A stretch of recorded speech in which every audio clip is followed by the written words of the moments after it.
زما د اورمړو او د ګرد و نواح غیرو مسلمانانو لکه څرنګه تاسو ته معلومه ده چې تیرې جمعې مونږه د سورۃ نساء آیت نمبر 36 متعلق خبرې کړې وې، خو چونکې هغه وَاعْبُدُوا اللَّهَ وَلَا تُشْرِكُوا بِهِ شَيْئًا وَبِالْوَالِدَيْنِ إِحْسَانًا باندې خبرې دې حد ته ورسېدلې چې موږ د پاره ټایم ډېر زیات کمی و. نو بیا ما وویلې چې انشاءالله راتلونکي جمعې له به پې خبره کوو، او د الله لاک لاک شکر دی چې موږ په قید الحیات باندې یو او الله موږ له موقع راکړه. بهر حال نو دا سورۃ نساء آیت نمبر 36 پاتې شوی و. دلته کې الله جل شانه خپل بنده ته اعلان کوي په ابتدا کې چې ته بندگی کوه د الله تعالی او الله تعالی جل شانه سره شریک مگر زوا. نو د هغې نه بعد مونږ دا خبره کړې وه چې الله تعالی داسې کتاب دی چې په هغې کې یو شی پرله پسې راشي یا وروسته مخته راشي، نو دې کې د الله تعالی ډېر غټ حکمت پروت وي. نو دلته الله جل شانه د خپل ذات متعلق چې کومه خبره کړې چې ما سره څوک شریک مه ګرځوئ، نو هغې پسې ډایرکټ دا خبره کړې چې وبالوالدین احسانا. تیرې جمعې په بالوالدین احسانا باندې تفصیلي خبره شوې وه، خو دا وبالوالدین احسانا په دې آیت مبارکه کې چې راغلی دی نو وبذی القربا چې کوم وبذل راغلی دی نو دا ټول په دې باندې د احسانن کې راځي. نو د دې په وجه زه وبالوالدین احسانا باندې دوباره خبره کول غواړم چې دا خبره زموږ او ستاسو سینو ته او ذهنونو ته په صحیح طریقو سره کوزه شي. ولې چې لاندې څومره هم د چا چې ذکر الله کړی نو دا ټول د دې په ضمن کې راځي. قرآن کې الله تعالی په دې آیت مبارکه کې وایي چې وبالوالدین احسانا. اے مسلمانه ته خپل مور پلار سره ښېګړه کوه، احسان کوه. خو په دې احسان ما خبره کړې وه چې دې احسان نه دا احسان نه دی مراد چې ته یو سړي سره څه ښېګړه وکړي، څه مرسته وکړي او بیا هغه سړی په زړه کې دا یره لري که د دې سړي خلاف ما وکړلو یا یوه نیمه خبره ما وکړله یا یو نیم کار ما وکړلو نو دا سړی به په ما اعتراض وکړي چې څنګه چل دی، ما تا سره دا ښېګړه یا احسان د دې دپاره کړی و چې ته ما سره داسې داسې وکړه. یا چې دا کم سړي احسان کړی دی د ده په زړه کې دا خبره ده که چېرې دې سړي یو نیم کار وکړو زه به ورته بیا دا احسان یاد کړم چې ما خو تا سره دا پلانکې مرسته او پلانکې منډه ترړه کړې وه. نو چونکې د دې احسان نه مراد دا احسان نه دی چې دا کم ما وویلې، بلکې د دې احسان نه مراد د دې معنی چې کومه ده د دې احسان توازن برابر ساتلو ته ویلی کېږي، کمی پوره کولو ته ویلی کېږي، حقوق پوره کولو ته ویلی کېږي. اوس چې دې ځای کې الله تعالی وبالوالدین سره راوړی نو د دې نه معلومیږي چې د مور پلار سره به احسان کوئ، د مور پلار کمی به پوره کوئ، مور پلار سره به په هر اعتبار باندې وزن برابر ساتئ. لکه څرنګه چې مور او پلار ټول عمر ستا دپاره ستړي کړي، تکلیفونه تیر کړي، غمونه یې دله تیر کړي، هر قسمه تکلیف تا سره برداشت کړی، نو تاله پکار ده چې ته هم مور پلار سره هر قسمه تکلیف برداشت کړي، هر قسمه مرسته ورسره وکړي، هر قسمه لحاظ یې وکړي. نو دې نه بعد الله تعالی جل شانه فرمایي وبذی القربى والیتامى. وبذی القربى باندې ځان پوی کې قربه صرف زمونږ او ستا په معاشري کې مشهوره ده چې دا صرف د وینې رشتو ته وایي. د وینې رشتې پښتانه خبه پې پیږي، تره زامن، ترور زامن، ماما زامن، خور، رور، نو د وینې رشته دې ته ویلی کېږي. نو عام طور باندې زموږ استاسو معاشري کې مشهوره ده، یا زموږ استاسو چې دا کم دکانداران یا ټیکهداران د دین ناست دي، نو هغې وایي چې وبذي القربا نه صرف د وین رشتوی مراد دي. خو خبره داسې نه ده، دې کې هر هغه سړی راځي چې کم تا سره نږدې هم وي او ستا خپل هم وي. صرف د دې نه مراد چې کم دی رشتہ داران نه دي، بلکې دې نه مراد ټول هغه قریبي خلک دي چې کم تا سره نږدې پاتې کېږي. او د دې خلکو قسم قسم حقوق دي. لکه څرنګه ما خبره وکړه چې د مور پلار په تا باندې حقوق دي، دغه شانتي په کلي کې د ګاونډي، د یو غریب، د یوې کونډې، د یو بیمار، د یو سړي والد وفات شولو، د یو سړي مور وفات شوله، نو د دې ټولو په تاسو حقوق دي. نو د قربه کې چې کم خپل نږدې خلک ذکر کړی شوي، نو دوی سره به ته مرسته کې. که د دې څه قسمه مسله وي، نو هغې مسلې کې به ورسره منډه ترړه کې. که د دې څه قسمه حاجت وي، هغه حاجت به پوره کې. که د ده څه قسمه پیسو ته ضرورت وي، نو د ده کې به ورسره ته منډه ترړه کې. او هغه منډه ترړه به ته بیا په دې سوچ کې ځان سره نه ساتي چې دې سړي سره ما ښېګړه کړې ده، نو د دې به زه بدله هم غواړم او د دې به بدله ماله هم راکوي. بلکې دې سره به ته احسان کې، خو دا احسان به د هغه حقوق وي، او د حقوقو بدله الله به تعالی درکوي، بنده به تعالی نه درکوي. او چې درکوي نو د قیامت په ورځ به یې درکوي. بهر حال مخکې الله تعالی جل شانه ذکر کړی چې وبذي القربى والیتامى. قربه باندې خو مونږ خبره کوو، اوس والیتامى باندې خبره کوو چې والیتامى د دین مراد څوک دي او الله تعالی دین مقصد څه دی. زما او ستا د دین ټکیداران چې کوم دي چې ټیکي اغستی دي، دا دکانداران چې خپل دکانداري چلی په قسم قسم شکلونو، چا د مدرسې په شکل، چا د جماعت په شکل، چا د سیشي په شکل، دی صرف دی ځکه چې کله دی راشي نو تفصیل وضاحت ته راشي، نو دی وایي چې یتیم نه مراد صرف هغه سړی دی چې د کم سړي والد محترم وفات شي. دا بالکل داسې نه ده چې صرف وفات شي پلار او هغه ته یتیم وې، نو دی نه بالکل مراد نه دی یتیم. یتیم هر هغه چاته وایي چې کم سړی په معاشره کې تنها پاتې شي، جدا پاتې شي، بې څوکه پاتې شي،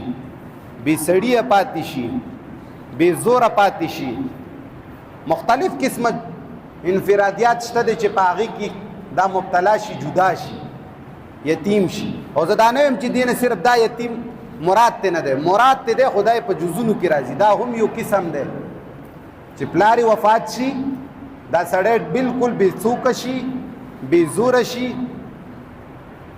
نو دا هم یتیم دی. خو صرف یتیم نه مراد قرآن دا نه دی ویلی چې دا یتیم دی، بلکې یتیم نه مراد هغه هر هغه سړی اخیستی دی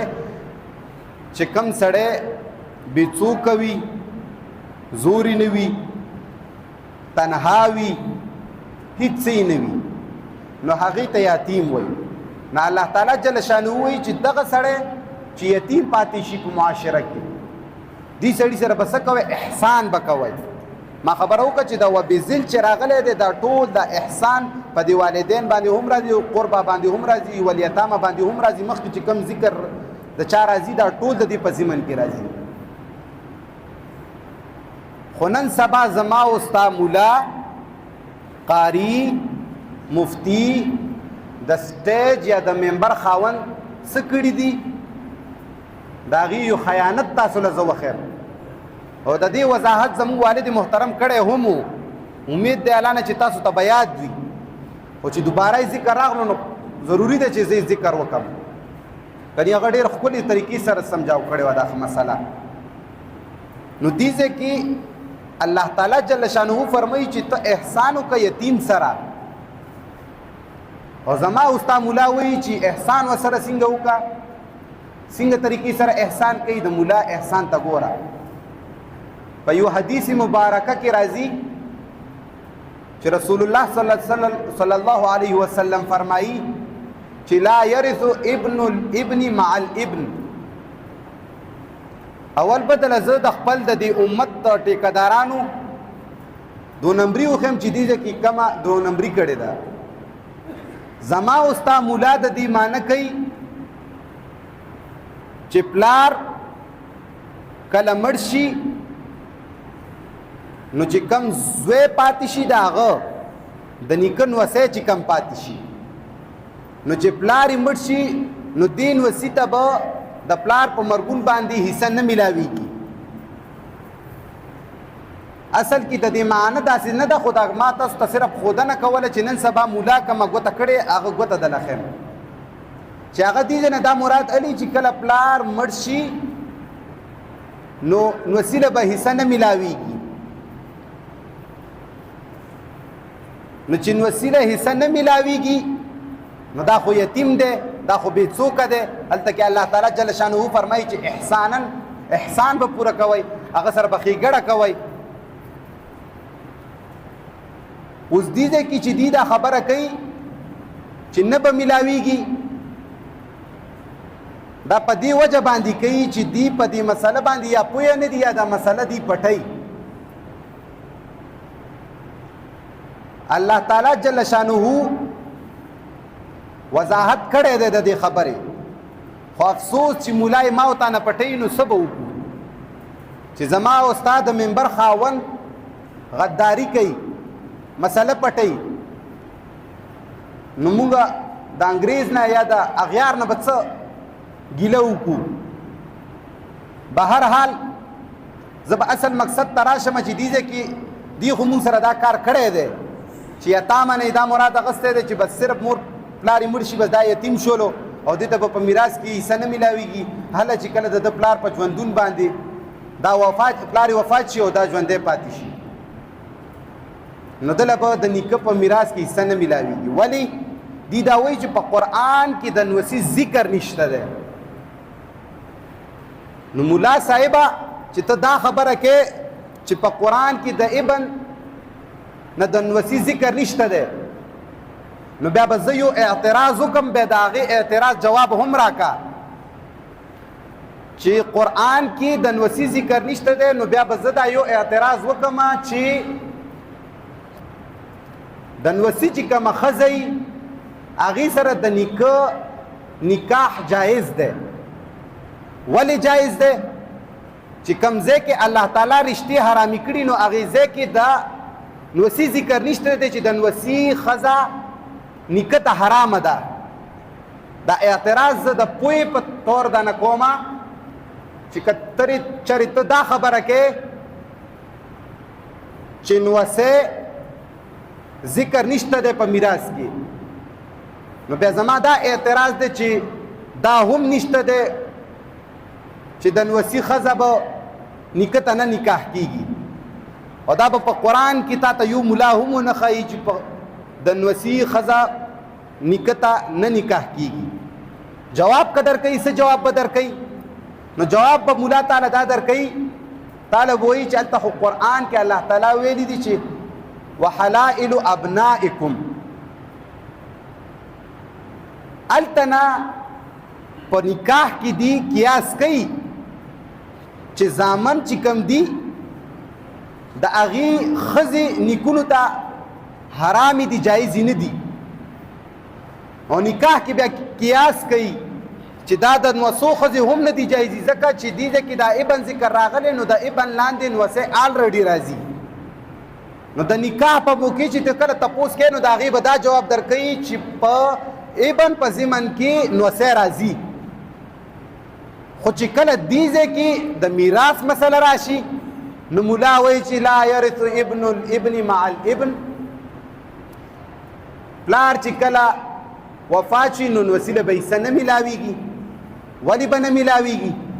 ځکه چې په قرآن کې د نوسي ذکر نشته. قرآن کې صرف د زوی ذکر دی، او زوی چې وفات شول نو بس د پلار حصه ختم، نه د نوسي حصه ختم. نو تعجب په دې خبره باندې چې نکاح کې ته هلته قیاس کې چې د ابن په ضمن کې د زوی په ضمن کې نوسی راځي، خو چې د میراث خبره شي، کله ستا د دکاندارۍ خبره شي، کله ستا د خیر خبره شي، هغې ځای کې بیا نوسی د ابن په ضمن کې نه راځي، میراث نه بیا نوسی وباسي. امید دی الله نه چې په دې مسله به پوه شوي وای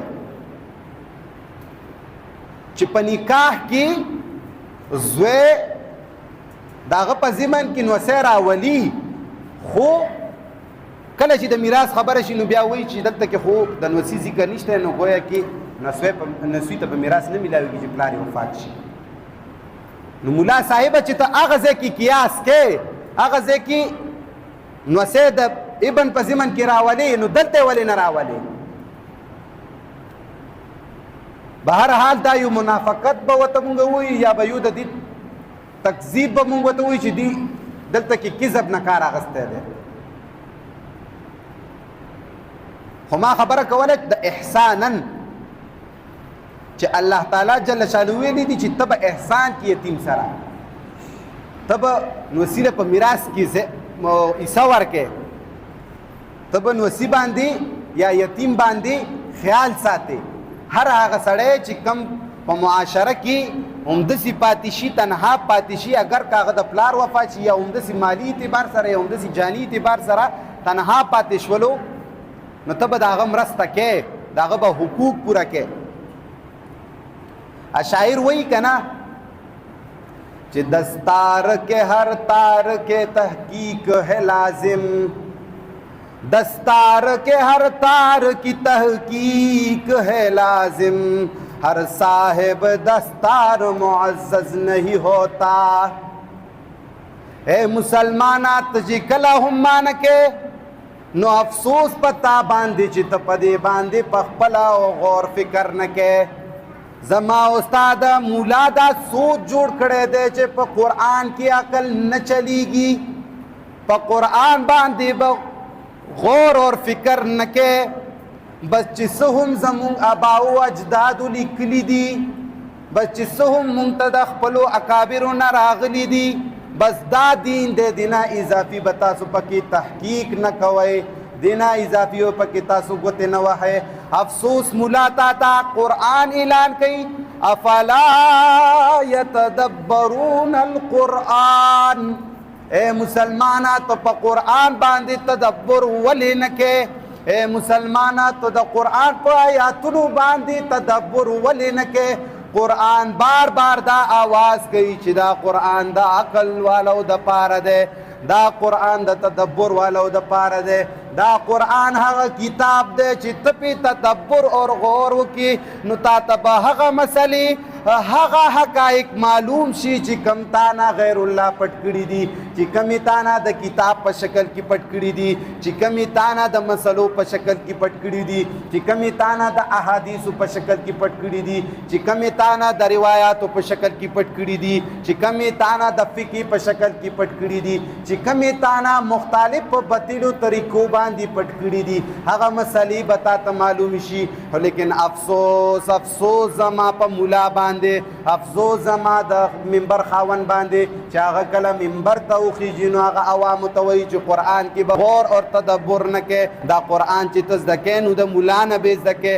افسوس په دې باندې چې ما داسې مولیانو هم لیدلی دي چې هغې باقاعده سریان په منبر باندې تی تپوس وشي چې مولا همې ته د قرآن ترجمه کول څنګه دي، همې ته په قرآن باندې تدبر کول څنګه دي. د دې غټو غټو تنظیمونو والا، د دې غټو غټو جماعتونو والا، غټ غټ مستند علما په والله چې دا جواب ورکوي چې امیله په قرآن باندې غور او تدبر نه دي کول پکار، امیله په قرآن باندې ځان نه دي پویول پکار، او که ځان پې پویوي نو مولا له دې راشي، مولا نه دې ځان پوی کي. پخپله چې دا کله په قرآن باندې تدبر کوي نو دا به ګمراه شي. افسوس صد افسوس چې قرآن وایي چې ته کله ما باندې ځان پوهې کې، الله تعالی وایي چې ته کله زما په کتاب باندې ځان پوهې کې، رسول الله صلی الله علیه وسلم چې کله خلق په دې قرآن باندې پوهې کړو نو هغې ته الله هدایت وکړو، رهنمایي وکړله. خو زما او ستا ملا څه وایي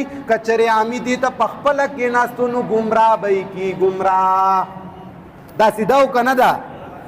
تاسو کتلی دي او کنه چې زموږ او تاسو مولیان بقاعده دا خبره کوي چې که مولا یا عامي سړي په دې باندې خپله غور او تدبر شروع کړو نو دا به ګمراه شي. قرآن خو هغه کتاب دی چې صحابه او چا نه ابوبکر صدیق جوړ کړو، چا نه عثمان غني جوړ کړو، چا نه څه جوړ کړو، چا نه څه جوړ کړو، چا چې دفاع کړې ده د پیغمبر په ژوندون هغې ته رضی الله عنه تی جوړ کړه. او ته ټپوسه چې ته ناستې په منبر باندې تا نه شیخ الحدیث عرب العجم فلان فلان فلان تا نه هغه جوړ کړلو او دې قرآن ته چې امي سړی کینی هغه ګمراه کیږي. ولې دا ستا په وینا باندې چې ته وایې چې قرآن ته چې خپله سړی کینی امي سړی پې ځان پوهوي نو ګمراه کیږي. نو خو ستا خو دا ګوته ده چې ته دې ځای کې د میراث په مسله کې یو شانتې خبره کوې، همغه خبره چې کله ضرورت راشي د نکاح په مسله کې بل شانتې خبره کوې. نو چې ته دغه شانتې ګوتې کوې نو چې دا مسلمان یا دا امي قرآن ته په خپله کینی ته دا خبرې کوی شي، ته دا دو نمبرې کوی شي. ستا په زړه کې د غیر الله مینه پرته ده، ستا زده کړه د غیر الله د کتابونو نه ده. ته چې دا نن مسله حقه نه کوې ته په دې مسلو ښه پوهېږې چې په نکاح کې یو شانتې خبره ده، په میراث کې بل شانتې خبره ولې ده. خو چې دا ته غلی دا ستا کتابونو لیکلي دي، دا ستا اکابرو لیکلي دي، دا ستا په مدرسو کې پړاوي، دا ستا ملا وی، دا ستا شیخ وی، دا ستا قاری وی، دا ستا د منبر خاوند وی. په والله چې دی نه ویلې ستا په اکابرو کتابونو کې دا نه وی موجود، ستا هر جماعت نه په دې ځای کې دا اعلان راتلی چې دا مسله داسې نه ده داسې ده. ته چې د نکاح په مسلې کې د ابن په ضمن کې نصیح راولې نو ته به آلریډي د میراث په حکم کې هم دغه شانتې کې. خو افسوس چې زما او ستا مولا موږ سره څه کړي دي او ما او تا امي ته نه یو خبر، صرف په دې وجه ته نه یو خبر. دا نه ده چې موږ د ګیاګانې خورو رزق نه خورو، ته هم رزق خورې هغه هم رزق خوري، ته هم دوه خپې لاسونه لري هغه هم دوه خپې او لاسونه لري.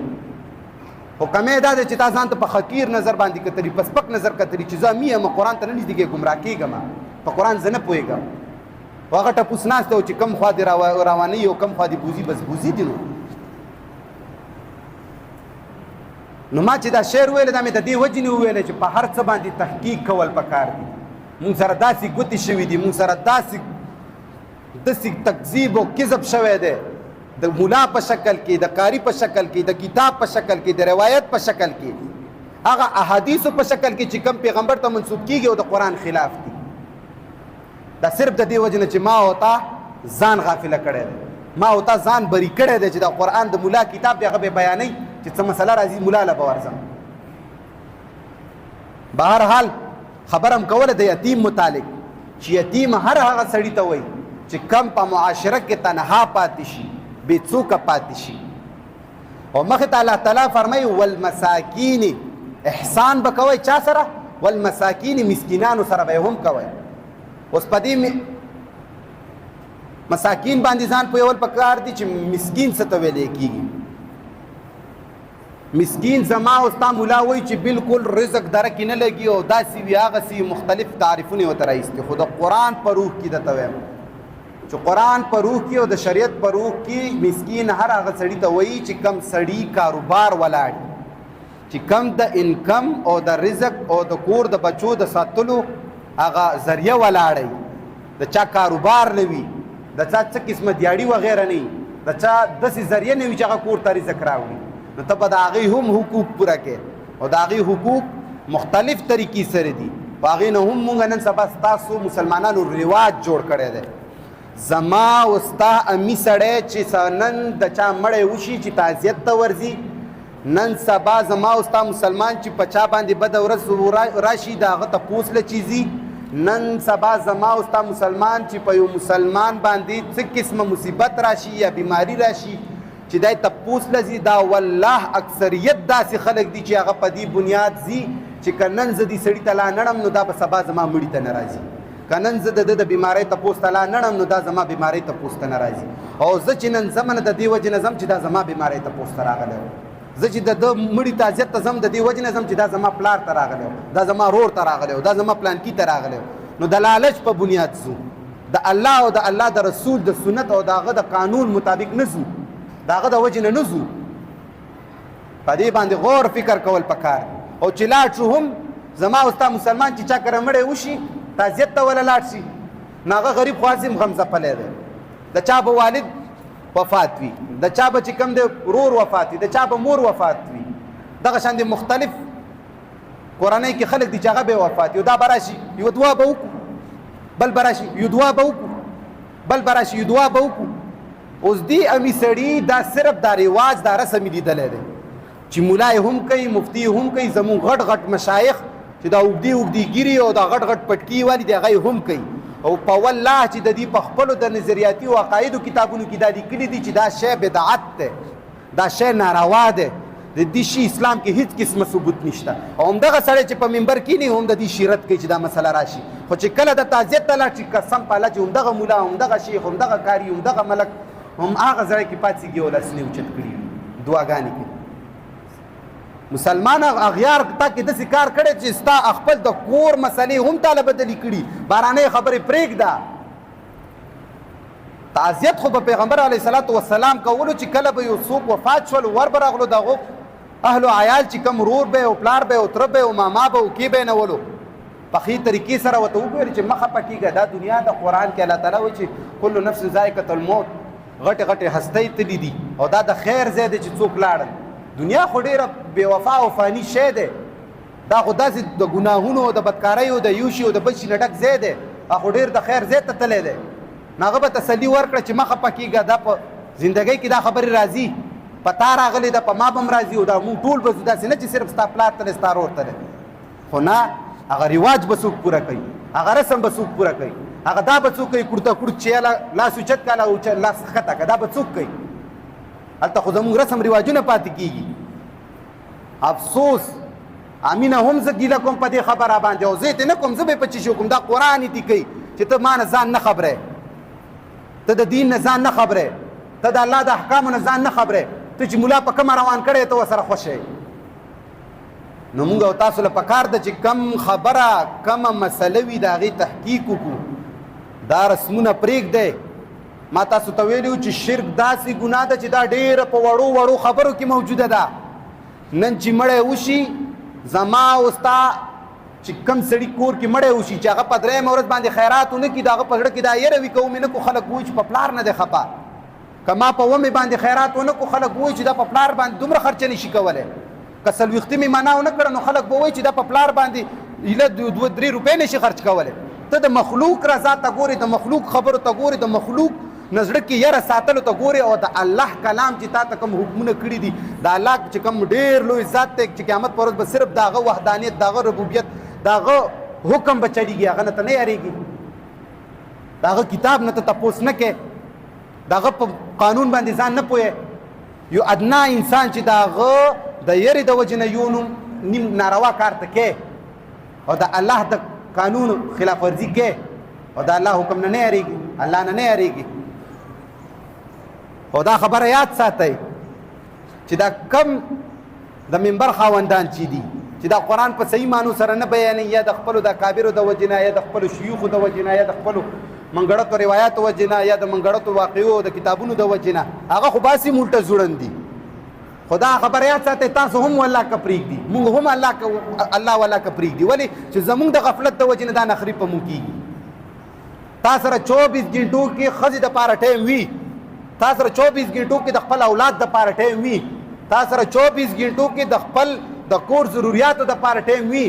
تا سره د کاروبار دپاره ټایم وي تا سره د دنیا معاملاتو دپاره ټایم وي خو افسوس د قرآن دپاره تا سره 1 ګنټه یا نیمه ګنټه نه وي چې ته قرآن لور کې او قرآن باندې ځان پوهې کړي هغه د مولیانو د منګړتو روایاتو والا کار هم نه کوئ که نه که د هغې په خبره عمل کولی بیا خو هم ښه وه که نه چې هغې دا خبره کوي چې کوم سړی په دې اراده کې مړ شولو چې قرآن یې زده کولو نو د قیامت په ورځ به الله ونه تپوس نه کوي ځکه چې په اراده کې مړ شولو ځکه چې په کوشش کې مړ شولو او که تپوس دې وکړي نو ورته شي یالله ما خو زده کولو خو تا زه مړ کړم بس پاتې شوله را نو هغه منګړتو روایاتو باندې یا هغو خبرو باندې هم عمل نه کوئ قرآن خو لرې خبره ده بهر حال مقصد می دا دی چې په قرآن باندې ورونو په خپله ځان پوی کوي په قرآن تدبر وکړئ په والله چې ملا د سره داسې ګوتې شروع کړي دي چې په ځان نه پوهېږي او جنت هم دله ورور مې درکړی دی او آخرت هم دله ښکلی کړی هر څه یې دله ښکلي کړي دي او حقیقت دا دی چې دې کې هېڅ قسمه حقیقت نشته چې دا جنت به زموږ شي او که نه به شي ولې چې زموږ کتاب مونږ ته قانون الله رالیږلی ما مخکې مې یو مثال ورکړی و چې مزدور ته 100 روپۍ ورکوې او هغه نه ته داسې کار غواړي چې هغه لږ تو مې وکړي بیا ته ورسره جنګ کې جګړه کې کنځله ورته کې او هغه رب چې تاله دومره غټ کائنات پیدا کړی دومره نعمتونه یې تا ته پیدا کړي دي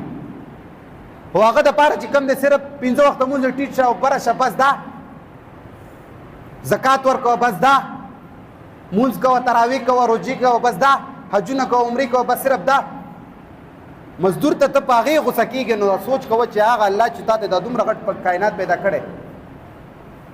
هغه به تا نه څه ډیمانډ کوي هغه به تا نه څه شي غوښته کوي هغه به تا نه د څه شي تپوس کوي بهرحال چې مسکین هغې ته ویلی کېږي چې کم سړی کاروبار یې نه وي د منډې ترډې لارې نه وي مخه یې نه وي نو په کار د زما او ستا مسلمان له چې هغې سره مونږ مرسته وکړو د هغه کاروبار شروع کړو د هغه په تکلیف په ټایم کې د هغه سره منډه ترړه او دا یوه خبره یاد ساتئ چې ته ګاونډي سره کله ښېګړه کې یا مرسته کې دا ته دا سوچ مه کوه چې د ګاونډي سره ما ښېګړه وکړله ما توره وکړله دا د هغه حق دی په تا باندې دا د مظلوم په تا حق دی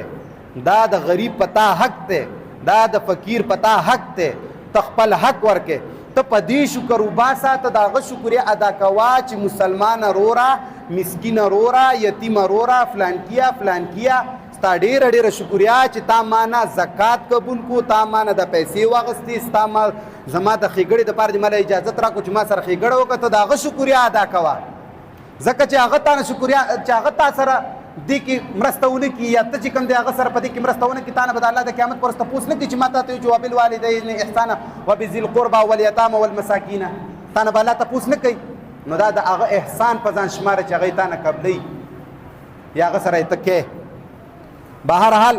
مخکې الله تعالی جل شانه فرمایي چې احسان کوئ چا سره والجار ذي القربى والجار الجنب ته ښېګړه کوه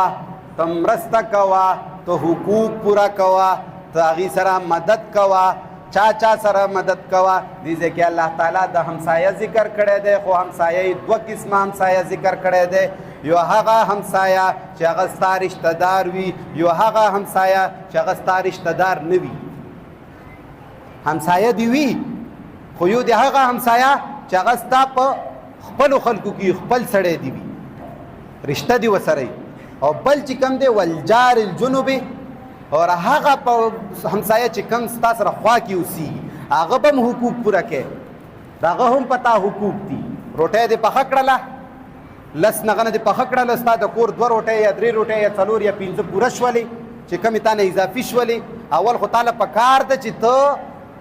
اضافي روټۍ ونه لګې ولې چې هغه په تا حق دی چې ته 10 پخې او وستې کېږي د 1500 په کار دی چې ته 15 پخې کې 15 خپلو غریبانانو ورونو ته ورکې خپلو مسکینانو لی ورکې خپلو ګاونډیانو لی ورکې خو زما او ستا معاشرې دا حل دی چې که اضافي شي نو چېرته بیا کم د ګاونډي ته ورولېږو یا چې څښا کېږي چې پیږو چې دا بل په وخته پاتې کېږي نو دا څښا کېږي نو بیا یې ګاونډي ته ولېږو همره پورې لیږو نه بهرحال نو ما خبره کوله چې دلته الله تعالی همسایه ذکر کړی چې کم ستا یو خپل رشته دار وي هغه همسایه او یو تا سره نږدې پاتې کېږي نو تاله پکار دی چې ته د هغه حقوق هم پوره کړې او مخې ته الله تعالی وایي چې والصاحب بالجنب او چې کم ستا د خوا ملګری او په خوا ملګرو کې چې څوک راځي نو تاسو هم دومره د عقل خاوندان یې پوهېږئ ملګری هم راځي ښځه هم راځي چې کم خلک د سره کاروبار کې شریک دي هغه هم راځي چې کم خلک د سره پټي کې دي هغه هم راځي تا سره چې کم خلک تا سره په مدرسه کې سبق وایي یا یو نیم کار کوي هغه هم راځي نو د خوا ملګري سره به هم ته د هغه حقوق پوره کوې د هغه څه قسمه مسله راغله ته به په هغې کې منډه ترړه ورسره وې د هغه قسمه پیسو ته ضرورت ته به پیسې ورکې د هغه ګاډي ته ضرورت ته به ګاډی ورکې د هغه داسې بل څه شي ضرورت ته به هغه ضرورت پوره کوې اوس نن سبا زمونږ او ستا معاشرې حالاتو ته چې هم وګورو نو ډېر افسوس پکار دی زما او ستا په معاشره کې چې کله ماشوم غلطي کوي یا هلک غلطي کوي نو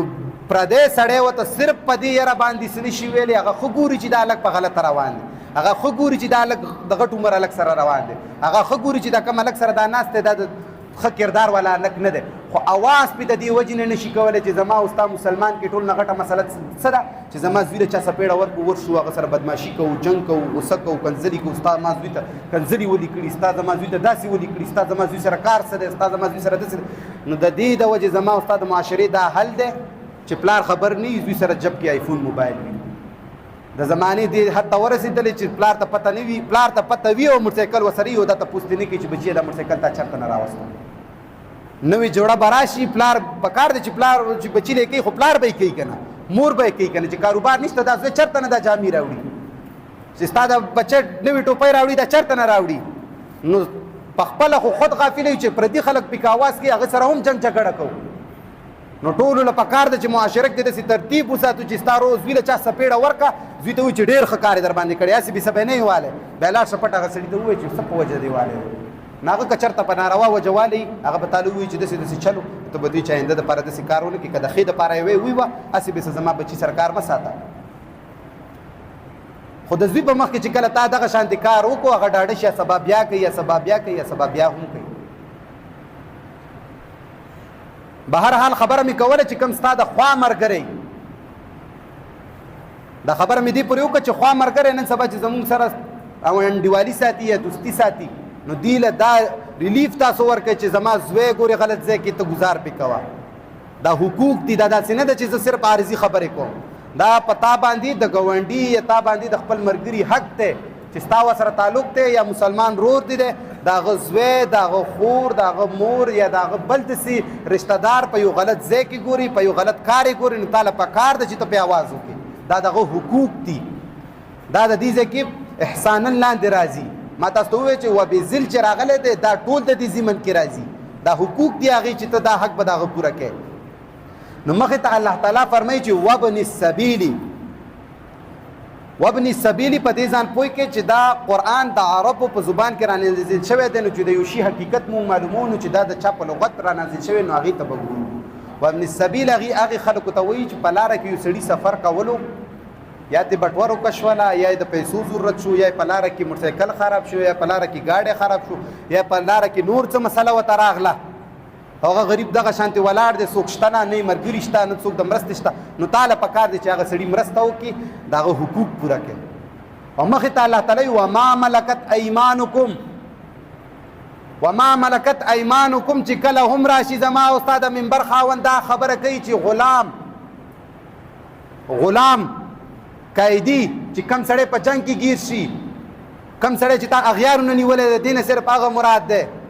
نه ملا صاحب دا کتاب دا قرآن چې د چا په لغت باندې نازل دی پکار ده چې ته د هغې خلکو نه معلومات وکړي چې دې ځای نه څه مراد دی نو دلته کې وما ملکت ایمانکم نه مراد صرف اور صرف وینځي نه دي صرف اور صرف غلامان نه دي بلکې هر هغه سړی چې هغه ستا د لاندې کار کوي دا وما ملکت ایمانکم راځي دې سره به ته احسان کې ښېګړه به کې د ده به حقوق پوره کوي مثال کې طور باندې مزدور تا سره کار کوي مثال کې طور باندې یو سړی تا په ټیکي یو کار ته نیولی دی یا د یو مزدور یو کار ته نیولی دی یا چې کوم دی کور ته خدمت دپاره د سړی نیولی دی یا د دغه شانتې ګاډي دي یا نور داسې مال دولت دی د هغې حفاظت دپاره د سړی نیولی دی یا د یو چوکیدار نیولی دی نو چې ستا لاندې کوم سړی کار کوي نه هغه سره به ته څه شی کې حسن سلوک به هم کې او د هغه به حقوق پوره کې دا نه ده چې د هغه 100,000 تنخواه ده یا 50,000 تنخواه ده یا دیاړي مر 11 یا 1200 تنخواه ده ور دې کړله بس ته وایې چې بس تا له پیسې درکړې بس ځه که نه نه تنخواه به ته داسې ورکوې چې د هغه پې ضرورت پوره کېږي نن سبا زما او ستا په معاشره کې یو رواج دی باقاعده معلومه خبره ده چې معاشره کې مزدور ته به څومره میلاویږي مثال کې طور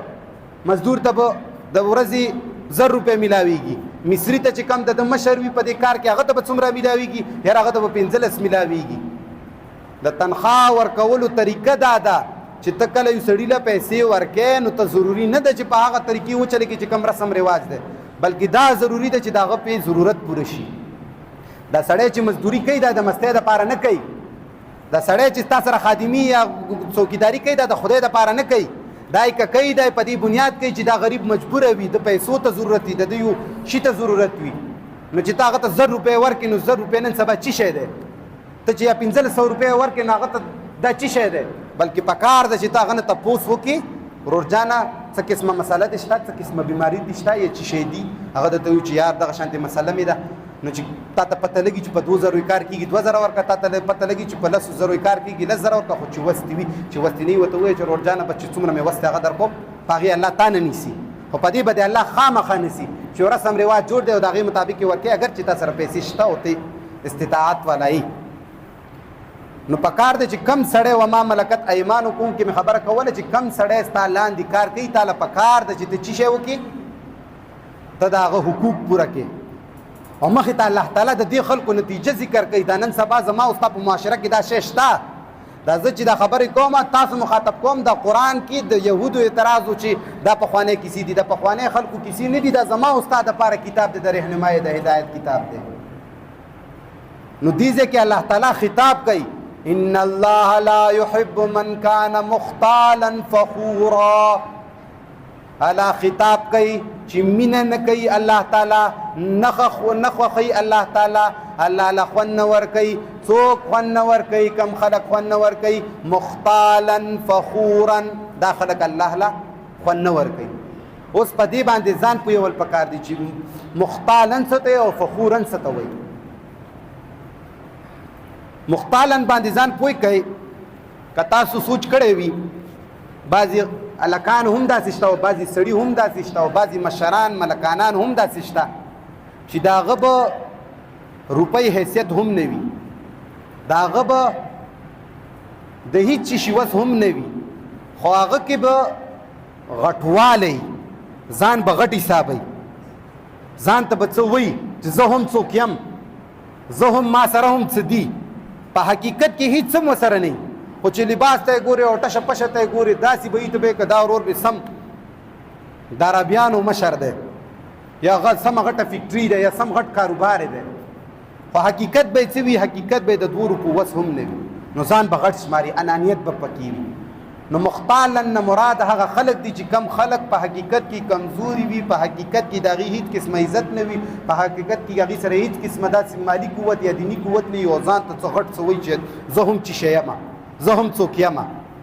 نو مختالا نه هغه خلک را مراد دي چې کم خلک ځان ته څه وایي یوه انا پکې وي نو دا خلک دي مراد دي نو موږ تاسو له پکار ده چې دې عمل نه ځان وساتو ولې چې الله تعالی قرآن کې واضح اعلان کړی چې لا يحب ان الله لا يحب الله تعالی داسې خلکو سره مینه محبت نه کوي مخې ته الله تعالی فرمایي فخورا باندې ځان پوهول پکار دي چې فخورا څه ته ویلی کېږي ما وختي دا خبره وکړله چې دا قرآن د چا په لغت کې نازل شوی دی نو ته چې کله د یو شي تپوس کوې نو ته به هغې معاشرې ته ګورې د هغې معاشرې لغت ته به ګورې د هغې خلکو لغت ته به ګورې چې هغه د الفاظ څه دپاره استعمالوي دا نن سبا چې زما او ستا ملا د بعضو ځینو مسلې یا معنی غلطي کوي یا یې د ناپوهۍ د وجې نه کوي او یا د ناعلمۍ د وجې نه کوي یا یې صرف د دې وجې نه کوي چې خبره مې درته وکړه چې خپلو د اکابرو نه یېرېږي فتوو نه یېرېږي نورو دې کیسو ټتو پتو نه یېرېږي د مخلوق یری په زړه کې نو فخورا څه ته ویلی کېږي په دې باندې ځان پوهول پکار دي چې دا هر هغه سړي ته ویلی کېږي چې په هغه ځان باندې فخر کوي فخر کوي وګوره که نه ما سره داسې ګاډي دي وګوره ما داسې بنګله جوړه کړې ده وګوره که نه ما دغه شانتې کاروبار دی وګوره ما او وختي مې چې خبره وکړه هغه کې دا شیزونه نه وي هغه دا دعوه کوي د سره دا وي او په ځان باندې فخر کوي چې زما داسې مال دولت دی زما داسې کور دی زما داسې ځمکه پرته د پلانکي ځای کې او پلانکي ځای کې مې کاروبار دی او پلانکي ځای کې مې پلانکې شی دی لګیا وي ځان کې یو باچا یې ځان نه جوړ کړي د ځمکې والا و په ځان باندې فخر کوي چې یار زه خو ډېر لوی سړی یم او کني نور خو تاسو ته ما حیثیت د انسان ښودلی چې د انسان ته تکبر بې ځای ځای کې د الله د قانون په مقابلې کې بالکل نه دي کول پکار که کوي نو عام طور خبره نه کوم د دې ځای خبره کوم چې کم سړی د قرآن مقابله کوي د حق مقابله کوي هغه د ځان حیثیت وګوري چې دا پیدا د خلق من ماء دافق نه دی یو ګنده اوبو نه پیدا دی نو چې ګنده اوبو نه پیدا یې او ستا ذهن او ستا ایمان په دې خبرې نو ته به چرې هم د الله د قانون خلاف نه کړي نو دغه خلک چې دا کم خلک ځان غټ شماري ځان ته څه وایي نو دا خلک به چېرته هم ځان ته غټ ونه وایي چې سړی دا په قرآن باندې پوهي په دې ایمان وي چې زه الله څنګه پیدا کړی او دا د الله کائنات دی دا دنیا د الله دی د قانون د الله دی د ځمکه او د اقتدار په ځمکه دا د الله دی خو زما او ستا په دې ایمان نشته که زمونږ او ستا په دې ایمان وی نو دا حالت به زما او ستا د معاشرې بالکل نه وي نو امید دی الله تعالی نه چې پوه شوي به وای او الله دې موږ ته تاسو ته په دې باندې عمل کولو توفیق راکړي